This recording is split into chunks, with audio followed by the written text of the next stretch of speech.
บุญเทือนช่วยทอดรูปไอ้ขยมมวยบาดเงียบๆไม่สรอนะมวยปีใบสะอาดออดสะอาดนะเงียบๆหลังสรอแต่มาดองต่อយើងจะលេងប្រាសាទផ្សេងទៀតកុំភ្លេចថតរូបខ្ញុំឲ្យច្រើនណាបាទហេតុតែគេចង់បានរូបស្អាតគេនិយាយជាមួយយើងឡើងព្រោះ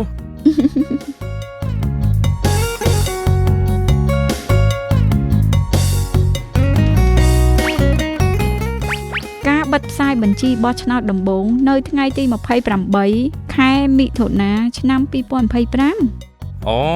កាលខែឧសភាខ្ញុំទៅចុះឈ្មោះបោះឆ្នោតហើយក៏សរសេរចំណាំទុកខ្លាចភ្លេចថ្ងៃបិទផ្សាយបញ្ជីបោះឆ្នោតដំបូងហ្នឹងណា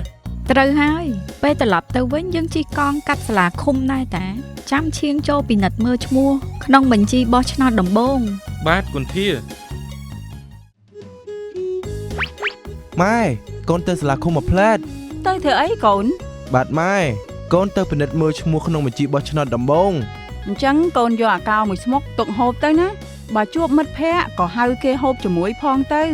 បាទអរគុណម៉ែនំអាកោម៉ែធ្វើឆ្ងាញ់ណាស់មិត្តភ័ក្តិខ្ញុំសរសើរគ្រប់គ្នាមែនហើយប៊ុនធឿនឆ្នាំនេះមិត្តរួមថ្នាក់ទី12របស់យើងដែលបានចុះឈ្មោះបោះឆ្នោតកាលពីខែឧសភាមានច្រើនអ្នកណាស់បាទនឹងហើយ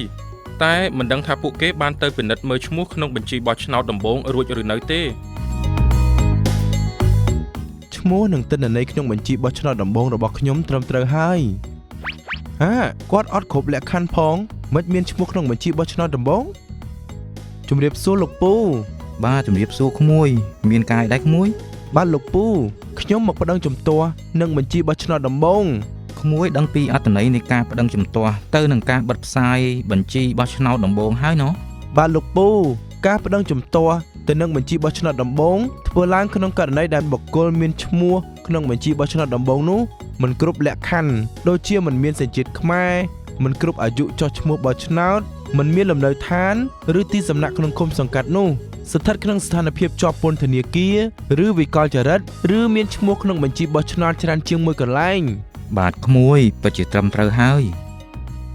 តោះយើងទៅមើលឈ្មោះក្នុងបញ្ជីបោះឆ្នោតដំបូងបាទឈ្មោះរបស់ខ្ញុំក្នុងបញ្ជីបោះឆ្នោតដំបូងត្រឹមត្រូវហើយឈ្មោះរបស់ខ្ញុំក្នុងបញ្ជីបោះឆ្នោតដំបូងត្រឹមត្រូវហើយសួស្ដីប៊ុនធឿនគុនធាសួស្ដីវេហាចូលទៅក្នុងសាលាឃុំមានការអីដែរខ្ញុំទៅជួបលោកពូក្រុមប្រឹក្សាឃុំដើម្បីប្តឹងជំទាស់ទៅនឹងបញ្ជីបោះឆ្នោតដំបូងប្តឹងជំទាស់បាទឥឡូវខ្ញុំប្តឹងរួចហើយតោះពួកយើងទៅញ៉ាំអាកោតោះខ្ញុំកំពុងឃ្លានស្រាប់ផង